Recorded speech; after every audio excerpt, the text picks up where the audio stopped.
ولقد ارسلنا موسی بآیاتنا الی فرعون. بله این مردم هم چه اعتراضات داره، لیکن نمونهش براتون پیش میکنم. این درس عظیم است برای تو هم، جواب است برای مشرکان. میگفتن چرا وحی برای ثروتمندان نمیاد؟ آدم یتیم سریزی وحی میاد. الله جواب میگه ولقد ارسلنا موسی بآیاتنا، روان کرده بودیم موسی علیه السلام بآیاتنا، با معجزات خود، الی فرعون، به سوی فرعون و ملئه، به درباریایش، غټایتش، چاپلوسای دربار که مجلس سرش خب پر معلوم میشد. ملأ امیره میگه فقال، گفت اینی رسول رب العالمین، ما فرستاده پروردگار کل کائنات هستم. دلیل با دعوا با دلیل، دعوا را با دلیل میفهمی. ما فرستاده ذاتی هستم که مالک و متصرف کل کائنات مخلوقات است. هر ذاتی که مالک و متصرف کل کائنات است امو رب شده میتونه. او فرعونی خبیث، تو چرا خدا رب تراش میکنی؟ سر یک مصر قوت و قدرت نداری دیگه، شخو بگذار. خود چی میگه؟ فلما جاءهم بیایاتنا، هرگاه که آمد موسی علیه السلام در پیش از یا بیایاتنا، به معجزاتی که ما داده بودیم برش، اذا هم منها یضحکون، ناگهان از این معجزات یضحکون، یا خنده خنده کردن، نعوذ بالله، به باد مسخره گرفتن. شما خبر داری این روش مستکبر است. همیشه کدام امر خیلی مهمی که بسیار قابل اعتنا است، او را که برش پیش میکنی اینقدر اینطور جلوه میده در پیش نظر مردم که قابل بگوی جواب نیست، ای او قدر اهمیت نداره. معجزات موسی علیه السلام به باد مسخره میگیره، عصای خدا مندازه، دست خدا در جیب خود میکنه، لیکن ایره نادیده میگیره، خنده میکنه. برخورد مستکبرا و طاغوتا همیشه ایره بطور است. موضوع حق خنده خنده میکنه. قدرت الله تبارک و تعالی. کسایی که کبر داره همی کارا را میکنه. ملاهایی که کبر داره که حدیث برش میخونی خنده خنده میکنه، یعنی این قابل جواب نیست.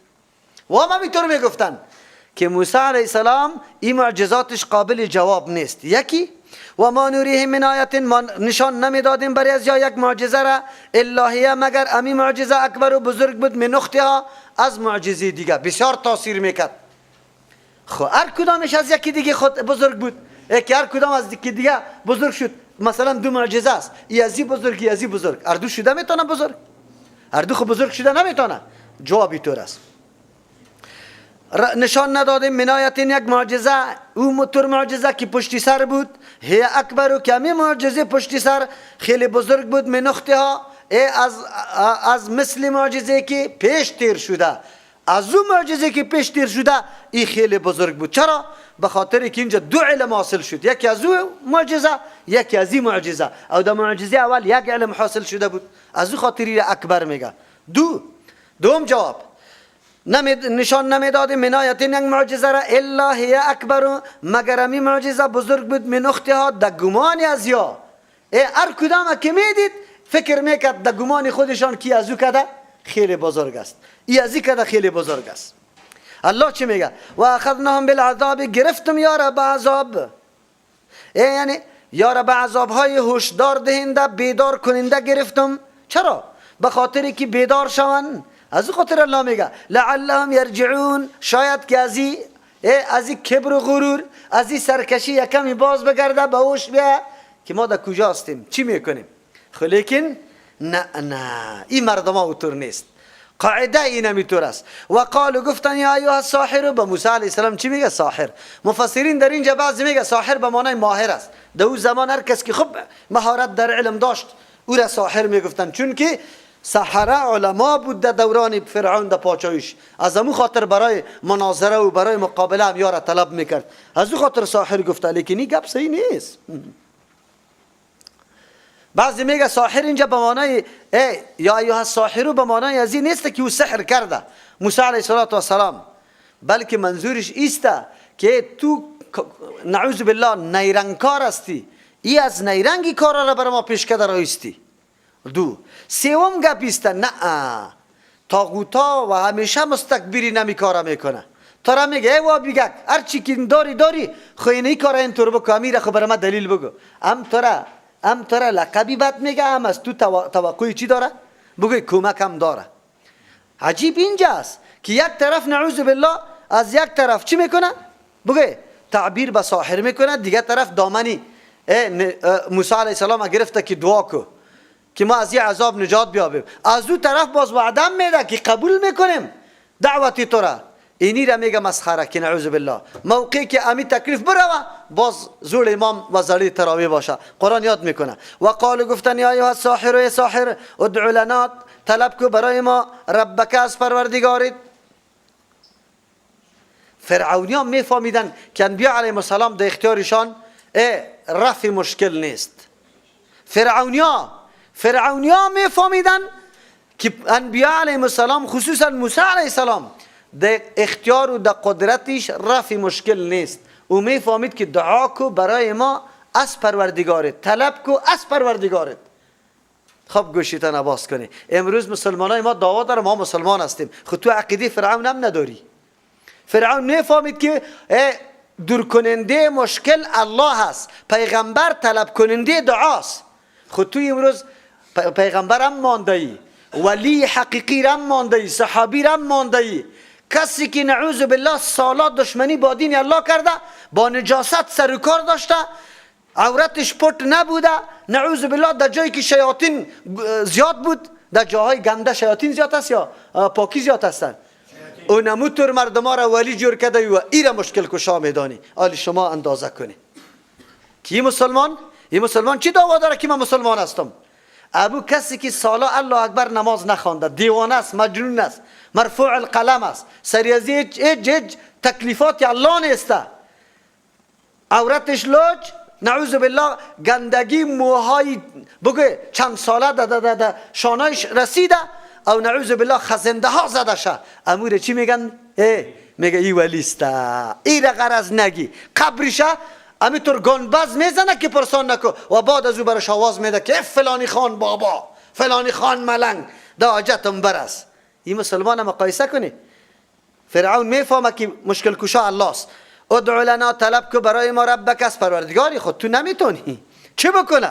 به ما به او وعده که عهده، به ما به آن چیزی که عهده وعده کرده عندك بنزد تو، یعنی الله برای تو وعده کرده که در وقت مشکلات دعای تو را میپذیرم.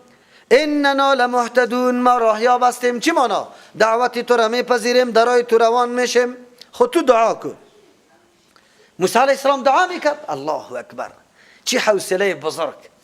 یک مرتبه نه، دو مرتبه نه، 9 معجزه را الله برش داده. هر مرتبه فرعونیا مبتلا میشه. چی رقم مبتلا میشه؟ چقدر عذاب بیدار کننده است. رود نیل، آب نیل یک دم بریزی خون بگرده. جام بالا کنه لیکن به قدش باشه، حتما خیز بزنه. جام بالا کنه آب صفاره لیکن خون بگرده. خوراک بالا کنه لیکن یک دم خزنده دایش باشه. عجیب نیست؟ خوب بدانه. موسی علیه السلام برش میگه که نکنی که الله شما را عذاب میده. چقدر بیدار کننده بود، چقدر حقیقتا واضح میشد. لیکن این مردمای بدبخت نه امی قدر معجزات در جان از تاثیر نکرد. چرا؟ عناد، ضد، تکبر یارا ورداشته بودند، یا فقط معیار برتری مادیات دنیا را میدانستن که اینا پشتی سر خودش یاد میکنه. امی فرعون او انبیاء علیهم السلام چقدر وسیله داره، چی درس عظیم به ما میده. ما چی کنیم؟ راستیتان بگو، یک دوستیتان 3 مرتبه دعوت برش داده؟ اگر در یک مرتبه برشتان دو دشنام داده؟ اگر در یک مرتبه قتلان خشونت کرده؟ نه ما باشیم نه یک دفعه دعا کردم نشدی تیر دیگه دعا نمیکنم. انبیاء علیهم السلام بسیار حریص است برای ایمان آوردن کی؟ امتی خود که وا ایمان بیاره بپذیره. چرا؟ دلسوز هستن، میگه در جنت بره، در دوزخ نره. حالی هم الحمدلله ما دعا در حق همون مردم میکنیم که سخت دشمنی ماست، سخت دشمنی قط ما داره. میگیم الله از این نعمت او را محروم نکنه، از ایمان و از این دعوت ها او را محروم نکنه. چرا؟ ما خوش نیستیم که یک کسی بره در جهنم. ما به این خوش نیستیم که در جهنم کسی بره. ما میگیم الله تبارک و تعالی دشمنای سرسخت ولی مؤمن است، این را قطش میمانیم که مؤمن هست. امورم الله تبارک و تعالی هدایت نصیب کنه و جنت الله در جنت الله ببرشه. ما قطش اینطور چی نداریم، بغض و کینه. نعوذ بالله بغض و کینه ما فقط سری دشمنی و دوستی اسلام است، فقط اینی قدر است. دیگه قطشون چیزی نداریم. نه ما دشمنی پیر هستیم، نه مولا، نه قاری هستیم، نه گپی کدام دیگه شه. ما فقط دشمن آن کسی هستیم که حقیقت می پوشانه، دین الله را غلط معرفی میکنه و رای پیغمبر تاویلات میکنه، او طرف دور میده او طرف دور میده، عمل سرش نمیکنه. اون دشمنی ماست. انبیاء علیهم السلام اینی قدر حوصله داشت، برای ما هم درس میده که اینی قدر حوصله داشته باشیم.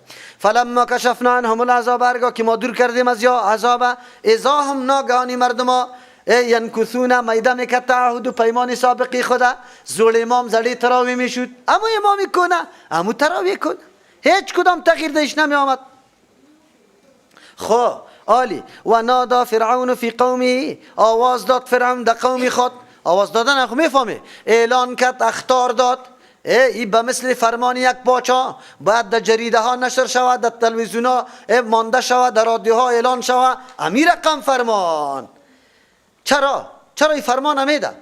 زمانی که دیدن قوم موسی علیه السلام صداقت زیره، اخلاق زیره، حوصله زیره، معجزه و بینات زیره، از یک طرف عذاب آمدن، از طرف دیگه مغالطه های فرعون یک کمی سری مردم تاثیر کرده بود.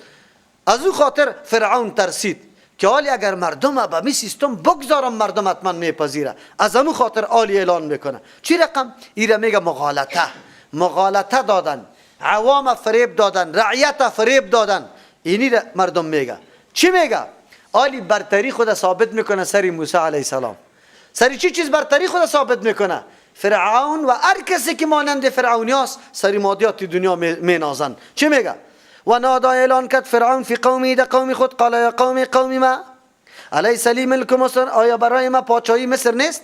حکومت مصر در دست من نیست؟ یک. و هذه الانهار تجری، این جویها، این نهرها روان است من تحتی، در زیر فرمان ما. بعضی مفسرین میگه رود نیل در زیر قصرش بود. نه، مصر بی از رود نیل در بین تیر شده، در دو طرفش قصر هاست. نه، روان است امی انهار من تحتی، در زیر فرمان ما. چرا؟ از رود نیل یا بسیار نهرها را آباد کرده بودن، کشیده بودن. تقسیم آبا برای آبادی ها به فرمان فرعون چی میشد؟ جاری میشد. این دستور میداد که فلان نهر دروازهش پایین کنی و فلان بالا کنی. 4 نهری از این خیلی مشهور بود: نهر ملک، نهر طولون و نهر تینس برش میگه و نهر دمیات. یا کلش از نیل جدا شده بود. گفت سیکو این فرمان ما چقدر قوی است، مرقت از اون مقایسه میکنی؟ ببین علی، افلا تبصرون، آیا شما چشم نداره که ببینی که ما برتر هستم یا موسی علیه السلام؟ نعوذ بالله. ام انا خیر من هذا الذی، آیا ما بهتر هستم از این کسی که هو مهین، ای از طبقه پست است؟ تبعیض نژادی قائل بود. چرا که از بنی اسرائیل است. بنی اسرائیل چیست؟ قبطی‌ها با هم فرق داره. یا مردم بیگارکش قومی که امثالا بر ما بیگارکشی کرده. یک. یا است که هو مهینون، کی ذلیل است. نعوذ بالله. ای ذلیل است، یادم قطمه برابر میکنی. ولا یکاد یبین، قریب نیست که واضح بسازه مطلب خدا. نعوذ بالله. فصاحت و بلاغت میگه نداره. خب قوت خود سری چند چیز ثابت میکنه: یکی پادشاهی مصر و یکی جاری شدن نیل در زیر فرمانش. ضعف موسی علیه السلام به مردم چی رقم معرفی میکنه؟ 2 نقطه را بیان میکنه: یکی از خانواده پست است و یکی هم نعوذ بالله چی است؟ فصاحت و بلاغت نداره، مطلب ارائه کردن نمیتونه. ادعای دروغ به خاطری است که موسی علیه السلام زمانی که مامور شد برفتن در پیش امی فرعون، اونجا رب اشرح لی صدری و یسر لی امری واحلل عقدة من لسانی. کدام لکنتی که در زبانم است الله توی را بکشای. چرا که دعوت بدون تقریر و چیست تبلیغ نمیشه. الله دعایش اجابت کرد اوجا. موسی علیه السلام به این سیستم نبود، از او خاطر دروغ میگفت. دوم مسئله، ذلیل خو نبود موسی علیه السلام. چرا؟ نداشتن مال، دارایی، قصر مجلل، این چیست؟ آرایش و اسباب مادی، این کدام افتخار نیست.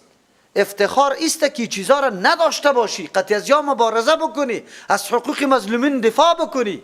خب لیکن بدبختای هر زمانه اینی را بری خود دلیل میگیره. پیغمبر علیه السلام هم نگفت رجل شخص یتیم است، هیچ چیز نداره، چرا وحی سری ازی شده؟ الله جواب داد مشرکین مکه هم که سیکو منطق شما و منطق فرعون یکسان است. شما منطق فرعونی داری نعوذ بالله و هر فرعون زاده ها همیشه در طول تاریخ امی گپ پیش میکنه. فقط معیار افتخار چی را میدانه؟ مادیات دنیا را.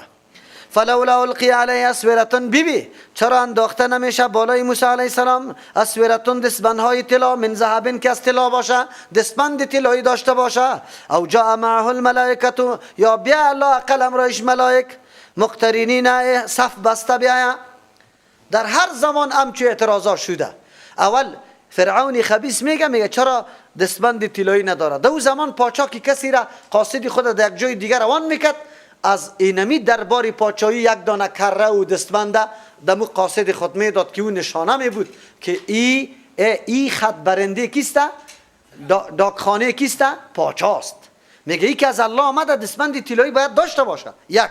دوم اعتراض میگه اول خوب باید پیغمبر بر ما ملک بیا، از ما نباشه. اگر ملک نمیاد لااقل ملک بده با کمکش بیا، با معاونتش بیا، با تاییدش بیا. خبر نداره که برای دعوت خو پیغمبر از جنس خود میاد که حالات میبینه، همه چیز برش معلوم است، از درد و غم ملت آگاه است، سری کی ظلم شده، کجا انحراف آمده، یک پاره بدونه. فاستخف قومه پس سبک شمرد احمق ساخت قومی خدا، فاطاعه قوم اطاعت ازیره کرد، انهم کانوا قوما فاسقین، یقینا که مردم قوم فاسق بود، یعنی هوا پرست بود، خارج از اطاعت و فرمان الله تبارک و تعالی بود. بسیار نکته جالب است، بسیار نکته جالب است. قرآن از این طور یک قانونی کلی که امروز در جهان حکومت‌های مستکبرین ما خود مشاهده میکنیم، امور برای ما بیان میکنه. فاستخف قومه، سبک شمرد قومی خدا. مستکبرا و طاغوتا و ظالما همیشه اینمی کارشان است. زمانی که میخواند حکومت خدا ادامه بدن، رعیت خدا در یک موقف قرار میدن که آگاهی زیاد نداشته باشه، چشمشان باز نشوه. از امو خاطر یاره نعوذ بالله احمق کرده رایستن. برای از یا موقع نمیده که چشمی از یا باز شوه، مطالعه بکنن، پیشرفت بکنن. این کار قطعا نمیکنه. از امو خاطر چرا؟ به خاطری که یا باز چشمشان باز میشه،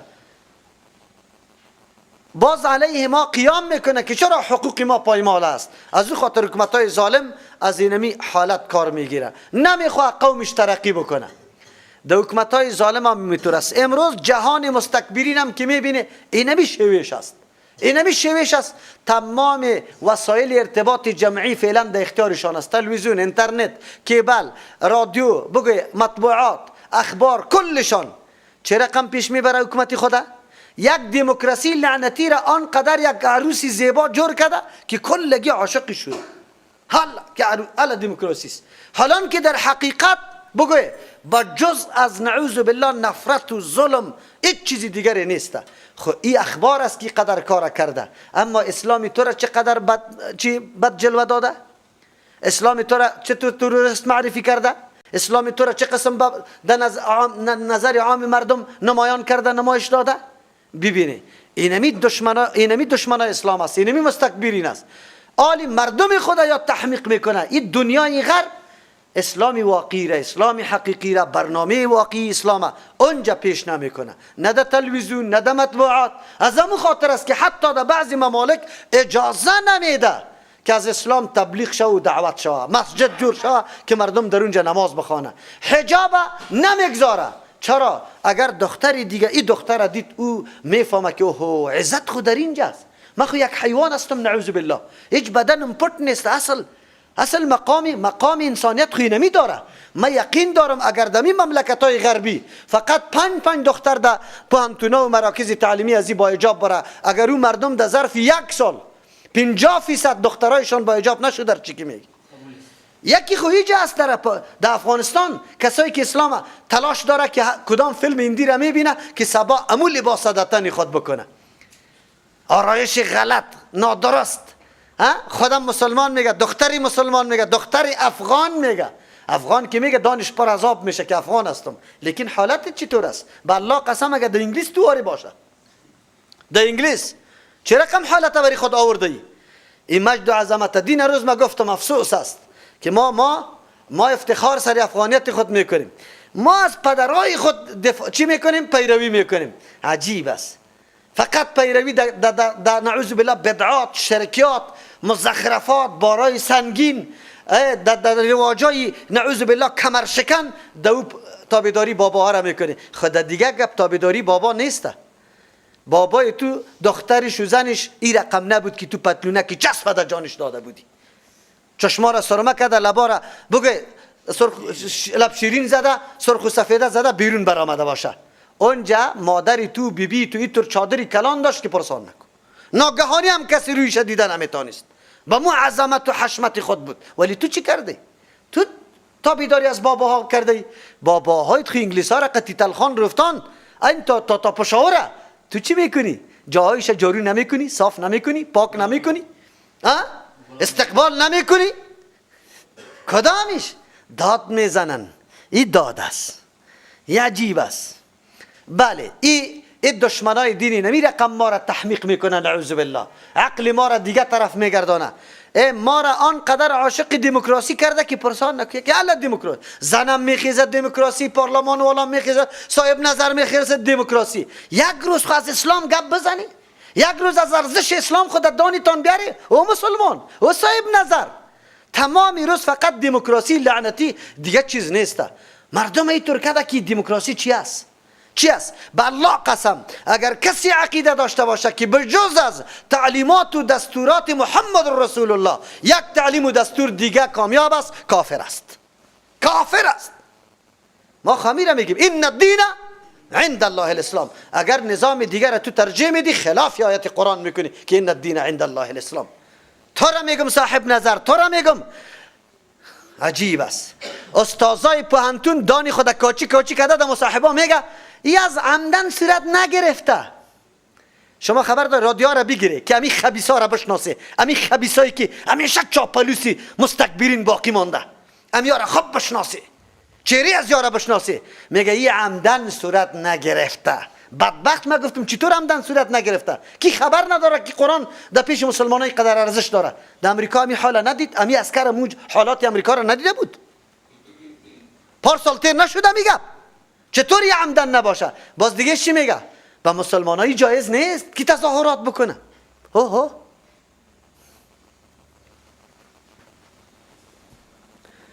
الله اکبر. این فتوا خود مفتی تلقی میکنه. تو کدام کتاب خوانده؟ تو کدام کتاب دین خوانده که تو مفتی لعنتی در تلویزیون و رادیو می طوری فتوا را به مردم افغانستان میدی که برای زیاد تظاهرات جایز نیست؟ چرا؟ موقع به دشمن داده میشه. موقع چی؟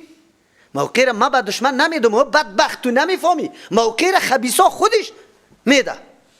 خودش داده، ما باید از موقع کار بگیریم. خودش حالا آماده کرده. همین قدر نمیفهمی تو مردم گل میزنی. این صاحب نظرها نیسته. این صاحب نظرها الله اکبر. این مصاحبه ها که میکنه این بسیار خطرناک است. این مردم ما را گوشایش نعوذ بالله پر کرده از گپای غلط، دروغ، از چیزایی که بالکل مردم نمیفهمه. اینمی وسایل در اختیار امی مستکبرین قرار داره و ما را در بدر کرده. امروز از حقانیت دین خود ما نمیفهمیم که دین ما چی ارزشی داره، چی حقانیتی داره، چی واقعیتی داره.